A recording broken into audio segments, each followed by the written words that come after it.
Namaskaram everyone. Today we're going to talk about a very specific topic which has been really in our society for more than a decade, I would say, and it is really causing too much pain and suffering for many human beings.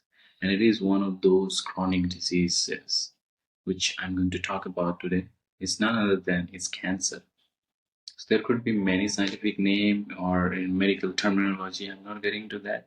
I'm just simply putting it into perspective so that we can understand what could be the yogic perspective in order to understand the cancer. And is there any permanent treatment or permanent solution for the people, those who are going through this dangerous disease, and which is really it's a chronic, I would say it's a deadly. And it is not for only, this video is not going to for only for those who are suffering from this disease, but also it's for us, those who don't want to get into that thing, and how we can avoid, and what are the things we can do in our own life every single day, no matter what level we are and what exactly lifestyle we are following in.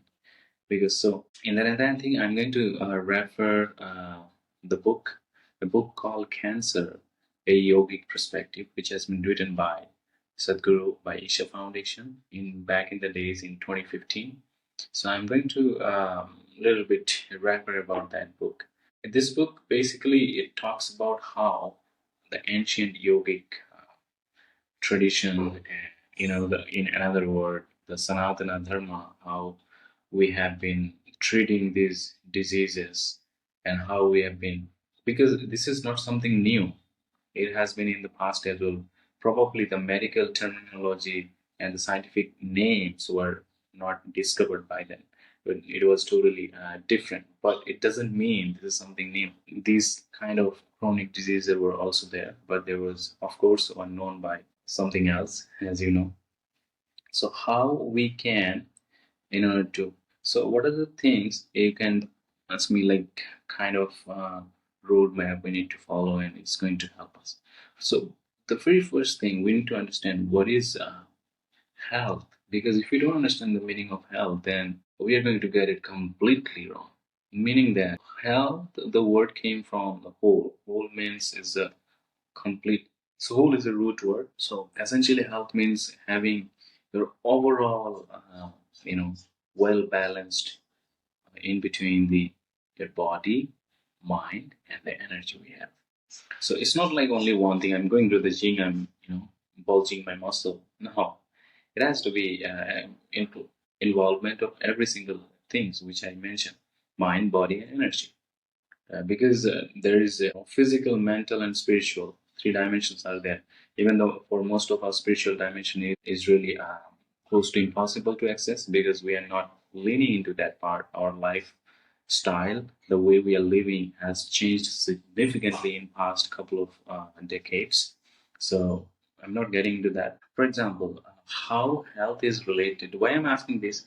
Because health is definitely, if you understand the meaning of health, the very first thing comes is called the prevention. So we can prevent that to happen up to a certain extent, because if something goes wrong, medically, and then yes, of course, we have to reach out to the hospital. We need to take the medical, uh, assessment, and there's a treatment process. So, but all we can do is for us and for our loved ones that we can skip this, and how we can avoid, because in the medical today's medical science, they do not have the permanent treatment or permanent cure for diseases like diabetes, blood pressure, migraines.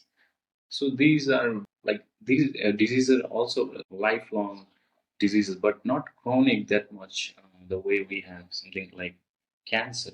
Think about that. If I'm not saying medical science has improved a lot in past, few centuries, which is because of that our lifespan has enhanced predominantly all across the world right now. But when it comes to the permanent cure for diseases like cancer, then we have to go back to the all the way to our roots, our ancient roots, where our ancestors, they knew it.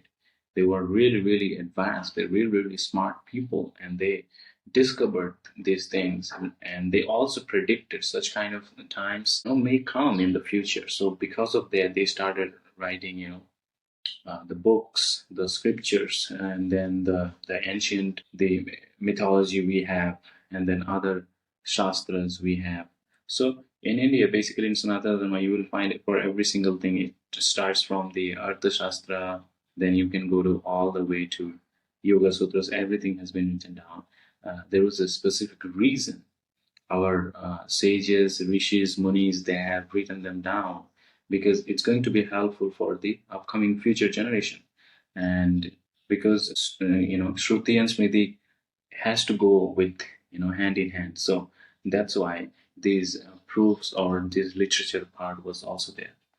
So basically, even specific disease is primarily predominant in most affluent nation in the world, countries like America.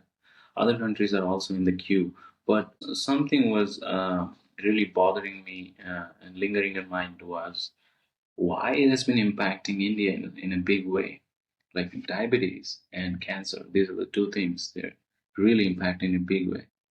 We have to go back to the basics, and we need to pay attention. We need to analyze what exactly went wrong and what exactly still we are doing wrong, that these numbers are going high. You have to. So in this book, basically Sadhguru never claimed that yoga can absolutely cure the cancer. No. If you are thinking like that, no. So he said, based on the yoga tradition, like how they treat the disease in a different way than the medical science, because medical science, they try to they try to treat the disease, but in yoga they try to treat the body and treat the energy, so that they can change the direction, the paradigm changed, and slowly body have that space, so the body can come up with its immunity, and when the energy flows, then it can happens.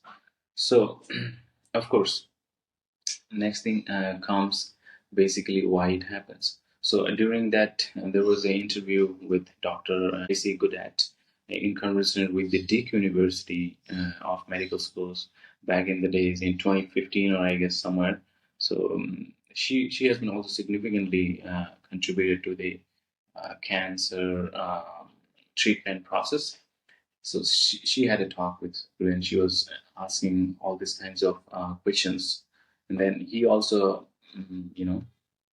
put up his perspective how in the yogic science, how it has been already addressed in the past, and how still there is a way people are getting cured by this. So there are many people came from the specifically West, and they even from India, and then went through the treatment process. It's basically not a treatment because they go through the practices, yoga, I can say yogic treatment process, and they basically followed some exercises, yoga, lifestyle, eating habits. So it's a residential program. They have to stay in the ashram, which they did, and after a couple of weeks, when they return home, they feel like it's really working, and their pranamaya kosha, that means the energy body, is more vibrant than when they came for the treatment. So it's basically the various aspects: psychology, genetics, lifestyle, diet, and so on. I mean, because it's not like, so here's the disagreement with the modern science, because they only treat the disease, its cause, and then they try to mitigate, they try to put a roadblock so that it cannot expand more. But this is it's not even closer to the permanent treatment, if you know what I mean. So because there are other dimensions which was also mentioned in our Ayurveda, Siddha Vidya, that they're also taking care of the psychology, they're also taking care of the lifestyle, diet. They're also paying attention to the genetics of that particular individual, which is, of course, is not there in the allopathy because it's primarily based on the the cause and effect.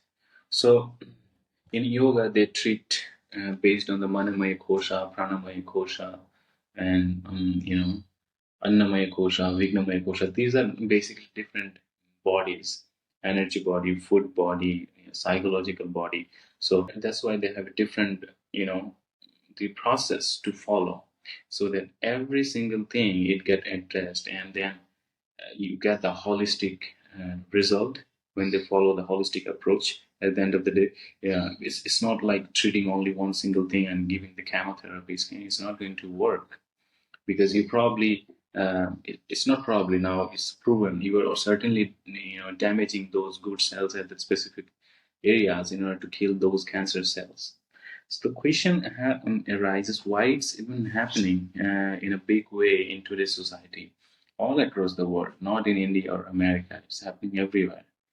Because we have to understand, in past, probably in past century, in past, yeah, 100 years, probably in past century, we have changed our eating habits, our lifestyle, our entire living in a very, very dramatic way, which basically, in another word, we are going against the nature of that body. Meaning that it's not like we are living in a, most comfortable and convenient way in the big cities. But at the same time, we are going so away from the nature.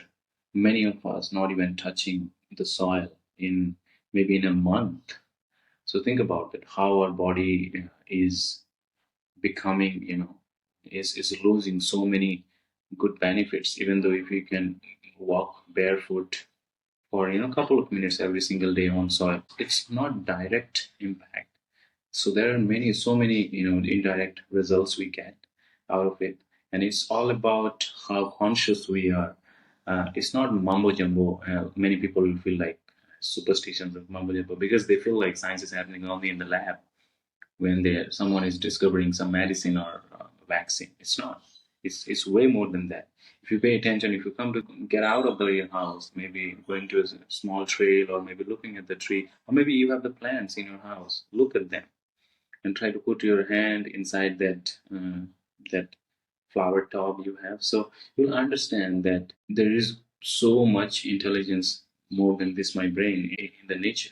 So we have to take advantage of all these things, rather than calling, everything like anxiety, irritation, I have an allergy, all kinds of excuses. No, we should go out.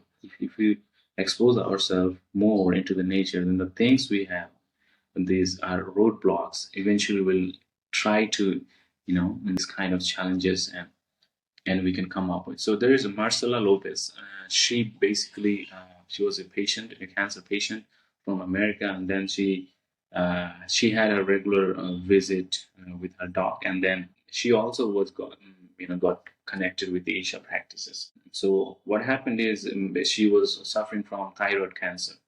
So her doctor basically, I don't know, her doctor was probably aware of meditation, yoga, or something, which is very rare to, having such kind of suggestions from today's doctor.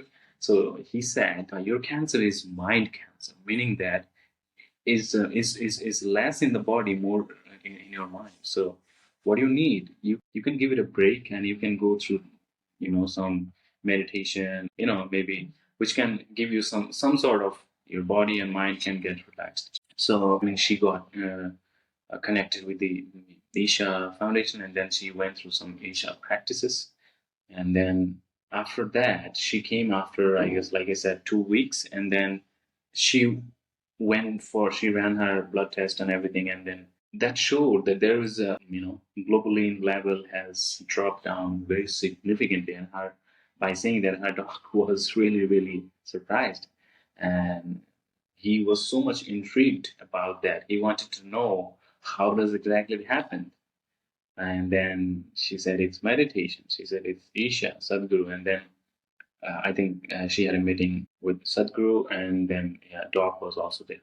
So essentially, it's about the practice basically, you know, brought not only health improvement, but also the happiness and the overall harmony in her life. So that kind of balance is needed. So, like I said, we three things we need to pay attention to: mind, body, and energy. Energy becomes the prana, which is moving through the body, which is keeping us going throughout the day. So prana has to be moved throughout the body. If not, if let's say certain area in our body, because our lifestyle has become so sedentary that we became a couch potato, and then everything went to watch Netflix, having chips, all kinds of things, and cheeseburger, and then not going outside. Everything went to see on the screen, the forest, the nature, everything went to explore here, not physically going out, and this is the main big problem because it's become a so big deal now that this is the one of the main reasons that significantly in the young generation the rise of cancer, diabetes is spiking like anything. And so that essentially when energy gets stopped in a certain area in our body, like throughout the body we have, see, everybody we have the cancer cells, but it is like that when we are not paying attention and they start getting accumulating in a specific area. That means that specific area, our energy is not passing the way it's supposed to pass, and then things starts getting wrong. And that means what it happens is basically at that specific area our energy is not flowing, we are having a roadblock because this is a good breeding area for the cancer cells, because cancer cells, they're like the criminals we have in our society. Let's say we pickpocketers or some bandits. So if they're individually they're doing here and there some stuff is fine, but when they accumulate, when they gather, when they gang up in 100, 500,000, then it's really dangerous. They can pretty much ruin the entire city or maybe entire state. That means our police, law and order, they have to come into place. So it's also like that. So take that analogy and put it here. So it is also like that. We have a good cell in the body. We have cancer cells. So like as long as our good cell numbers are going up, and then this cancer cell is not going to, you know, bring any kind of atrocities to us. But the moment in a specific area of the body that we start paying less attention to that, maybe probably right, or we're not using that muscle tissue, and then energy starts getting slowing down, we have more lethargy, the inertia is getting produced in that space, and then slowly it's a breeding point for the cancer cell. And what exactly it's happening primarily in the case of breast cancer, because you have to understand, in India, if you go to the ancient India, you will see that people usually the girls that used to get married at the age of 16 or 18, and then throughout their the menstrual cycle up to 40, 45 day, and they have, I mean, they have to go through several times. They will, I mean, throughout the process they will be pregnant or they're growing, bringing the baby. So the same process is going on, and there was so much physical activity throughout the day because it was a rural India. I mean, people used to live in the rural village, and then so much physically active. So uh, of course, the energy level flow in the body was really, really appropriate. That's why we did not have such kind of diseases in the past. It's not like our people were not aware of, but they are aware of. They're significantly, they were too much conscious than our generation, and they have been using the body in a next level. But what is happening today, because of all kinds of globalization, and then the lifestyle has changed, and because of that, once it got changed, then you can't do anything because you have to, it's a like go with this. There is a material aspect to it, and then people, specifically girls, they now these days you will be, it's very common to getting married after 35, sometimes 40. So it's basically it became a norm. So you have to understand the body, even though in our psychological mind we have prepared, but we haven't prepared our body in a such a way. If we had to get married after 35, 40, then this is fine, but we need to also take care of the natural hormones, the natural the enzymes we have in the body, how we are going to manage them. Is there any other way we can direct them? Yes, there are ways. There are defined and established yogic ways, and there are many siddhas and yoginis. They have done it, so you can also do it. It's not a big deal as long as you're following that kind of lifestyle. Are we committed to do that? Or the first question: are we aware of that thing? Because they feel like it's because there are going to be many. Not only your complication when you want to conceive, or the upcoming baby is coming, it's more than that. By the time you probably have developed so many other diseases, thyroid, diabetes, blood pressure, insulin, all kinds of things. And cancer is one of them. It's just an end result of that. So inevitably it will happen. So this kind of paradigm, lifestyle paradigm, because of this shift, now people are suffering. The cancer cases you will see in the world is rising. So some facts I would like to talk about cancer is, again, it's basically a large group of, like I said, those defective, or you can say these defective cells, they comes together, and sometimes when they become so predominant in a specific area, and they kind of piling up that area, and then they become really, that area become a, it starts taking a position in the shape of malignant tumors, or sometimes a neo, they become into, transform into neoplasms, which is again the, people get, they're having some tumors which are about to burst, something like that.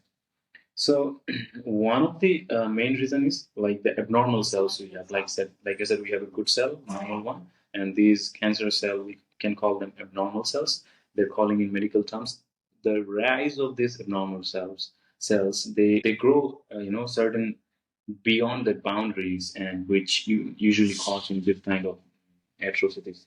And these cells can, can then invade the adjoining parts of the body. Let's say it happened. So that's what you will see when, let's say, for example, if women have breast cancer and then chemotherapy, they're using chemotherapy. So it's from one breast to another breast. It gets, sometimes it transfers from the breast to somewhere else, maybe colon, maybe pancreas, anywhere it's going. So it's something like that. And it, after invading, the adjoining part, it's really is almost impossible to stop that, spreading to other organs. And this process, basically, in medical terms, they call is like metastasis. So, which is again the major cause of the death from the cancer, because when it's attacking your specific area in the body, is okay to tackle that with the help of the modern science. They're doing chemotherapy and other medicines. But when it starts going beyond that body parts, it starts spreading all across the organs, then it's really, really deadly. And this is the main reason that cancer is one of the leading causes of death worldwide. You will be amazed, you will be surprised that cancer is the second leading cause of death in the United States, after heart disease, and its numbers are growing also in India right now. So they predicted. So there was a survey happened in back in the day 2012, and that time they predicted by 2030. I mean 2030, we will be having close to 12 million people will die because of cancer. So let me put it into perspective. For example, we have AIDS. There was a time when people used to get, so was so much concern about AIDS, the HIV virus, AIDS. Then we have tuberculosis, then malaria. If you put them together, the number of deaths we are having, it's way more than in only one disease, which is cancer. So you can think about that, how it is spreading. And this survey report was in 2010, 2012. So I know by now the numbers are very scary. And it is really, really, really it's a high time that we need to pay attention. It's not about the person, those who are going through and suffering this kind of atrocity. It's about for us as well. We as an individual being, how we can take care of ourselves along with our loved one in the family or in the society probably. So right now, your happiness, peace, and misery, everything is basically is within us, right? And once it starts happening in a constant manner, periodically, rather than happening everything accidentally, that means we have started paying attention to that, and we are becoming more conscious. As simple as it is. When we start doing that, then there is a way. I think we can skip this part. So while this conversation, Sadhguru also have mentioned about there are different tools which common people we can make use out of it. And it's, even though the person who, the patient, cancer patient, they can also definitely use out of this tool, but of course by consulting with their physician. So first thing is like, stop pursuing and start expressing. What does it mean by, we are in the mode of, like, pursuit of happiness. pursuit of this, pursuit of that, pursuit of wealth, pursuit of career, all kinds of things. We're in the pursuit. I give it a break. If you just think through it, like if you're in pursuit of this, that means you are not living it. You're just keeping it, and for some other day, you know, for some day in the future that you want to leave. That means you will start expressing.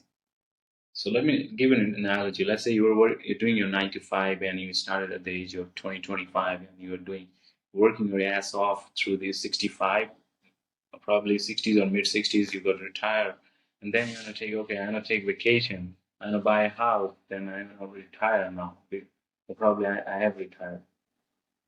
So when you're going to live your life, because by the time this 40, 50 years, you probably developed so many diseases in your body. And if you have done that, so probably you are not physically or medically fit, even the life you want to enjoy, right? The kind of, let's say you want to do scuba diving, you can't do it.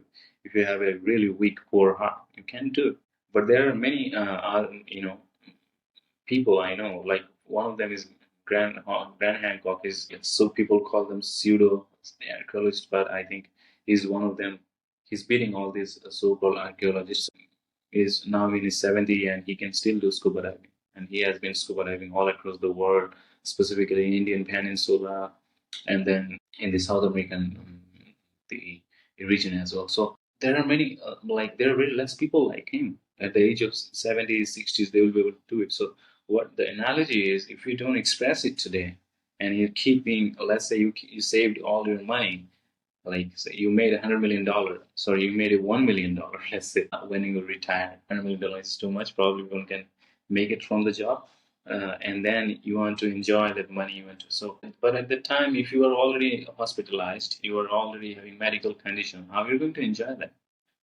Okay, this is the question you need to ask yourself, because somebody says health is wealth. Of course, it is health. Health is the wealth. Because if we don't pay attention to that right now when we are young, then probably we have already started developing such symptoms, which, if you're conscious enough, we can skip them. So start expressing from today itself, rather than keeping and saving everything. It's like, how you are like the most beautiful moments of our life. Instead of expressing joy through that, you are keeping them, and you are keeping for, sometimes in the future. Okay, I will save it. And let's say I have died by doing these things, and then people will say, okay, this guy was really miserable, and throughout his life he was very, very sad, morose, depressed, and then he died. So he died really, really, so it's a very horrible death, I would say. So I mean, it shouldn't happen to anyone. I mean, the next thing what we can understand is realizing that it's really connected to the previous point, is realizing that joy is your original nature. Because we then, in order to express that, then we have to go back to all the way, like when we were a child. When we were a child, without caring, thinking, we were laughing, jumping, crying. I mean, all we are, all around. And then slowly, when we were put into education system, and because of that, our facial expression, mindset, psychological, pattern, everything got changed. Now we are the more education we are getting, the more educated we are becoming, the more sad we are becoming. Right? So we're all the time full of anxiety. And so people give them the name so that they can become comfortable with all this. Essentially, that means you are going against your nature. So there's almost 72 names for this stress, anxiety, all kinds of, there are medical scientific names.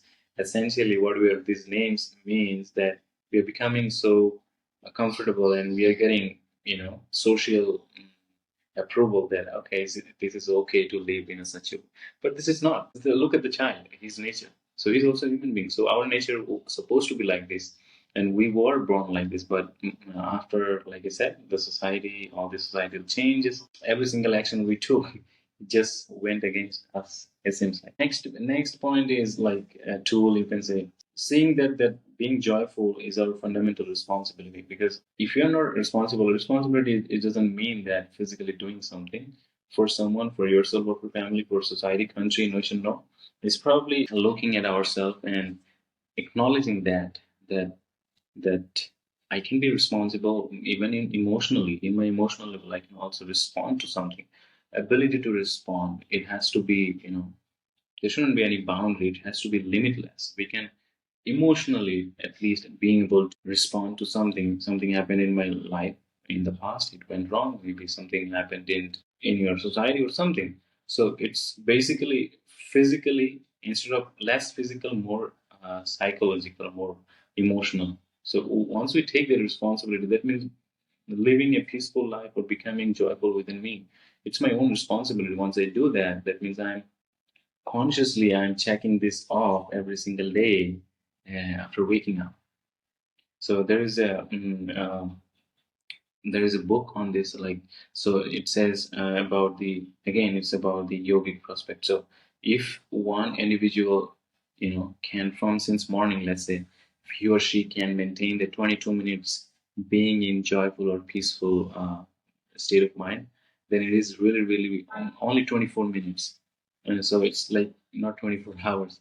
So it's really really inevitable that the individual will be having a high sense of joy throughout the day. And if the person can manage to continue that thing, then it's becoming a joyful being. It's like, again, it's inevitably, it's true, it will happen. Like, the next tool, he's saying, like, putting everything into perspective, whatever we discussed so far, putting everything into perspective. It's not keeping anything for tomorrow. Like right now, we are doing it. Like there is a maybe a thought or maybe an let's say emotion within me, which basically determines my experience right now. And that thought and emotion may have, it could be a limited identity, and it could be really unlimited. So we have to pay attention to that.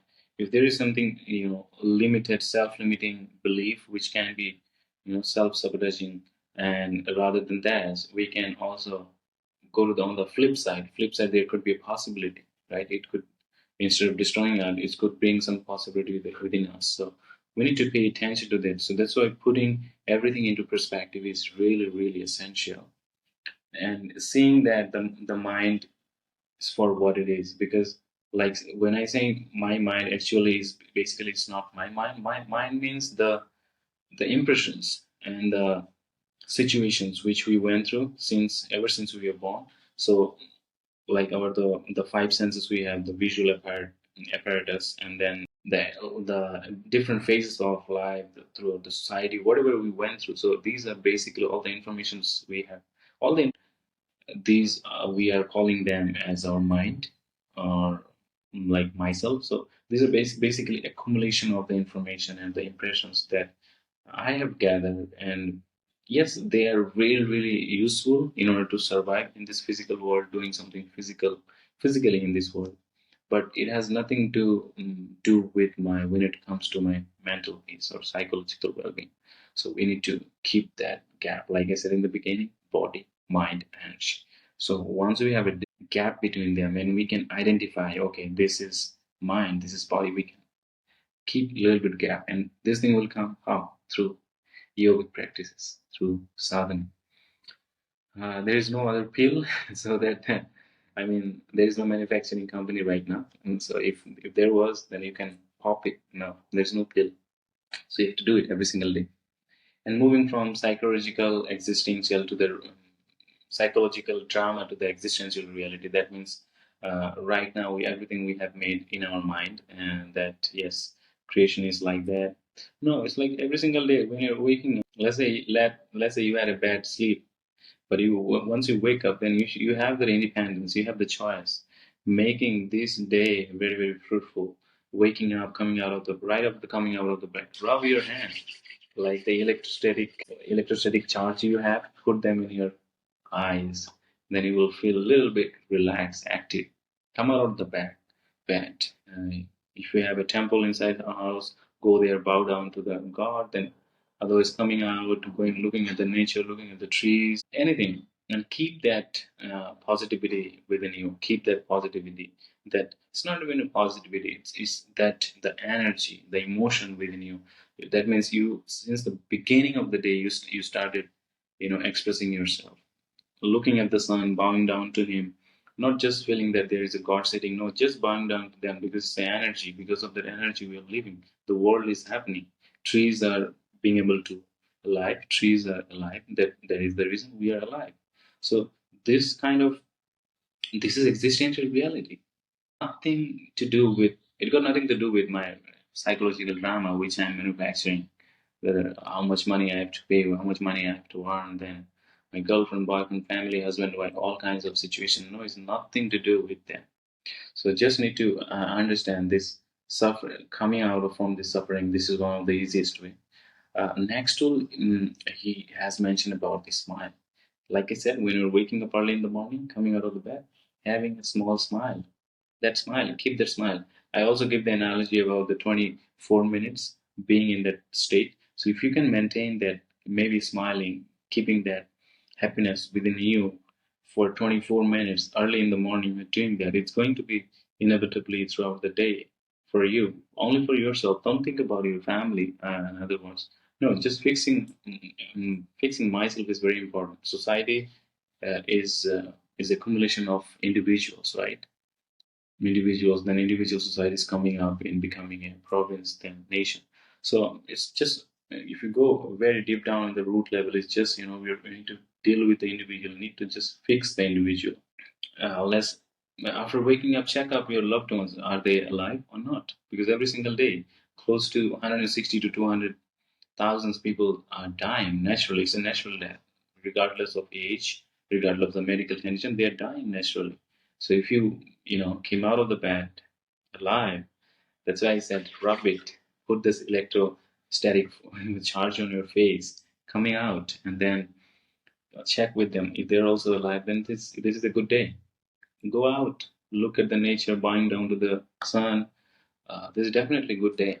Don't get crumbled with the psychological thoughts are coming. Maybe it's the last night's manufactured one. Just keep reminding yourself to smile, and it's going to helpful. It's definitely, these tools are really really essential and important for the person who is going through this. Of course, for them, because they are going more psychological through the psychological trauma than us, because fighting such disease like this and cancer is it's not easy thing. The person who is going under, that family member, they know it. So I am being alive and you are being alive. This is the most significant thing. This is the most the existential reality we should pay attention to, rather than having just getting entangled with all these, the psychological thing, the society's drama we have. And this is the last tool which he has emphasized. These are the tools is going to transform us from the within. Of course, we need to include yogic practices, sadhana. The more sadhana you do, the more kriyas. Maybe you got initiated into some kriyas. There are many individuals came from the West. So in this book, in this second part, I'm going to cover the testimonies about it, how people felt it, and what was their experience. And they were also in touch with their regular modern medication treatment for their cancer. And but in consultation with their doctor suggested, okay, if this is working, carry on. And then how they felt it, how they fully recovered, and now right now they're living a very normal life like us. So in the next part two, I'm going to cover that. So these were the almost few tools which I thought it will be really, really beneficial for everybody. It's not like those who are suffering, it's for us as well. We can also take care of, and we can also pass this information to our loved one in the family, so that we don't have to go through this thing. These are the basic few tools we can take care of them in our everyday life. I hope you find this video helpful. If yes, then please do follow, like, subscribe, and your help is really, really appreciated.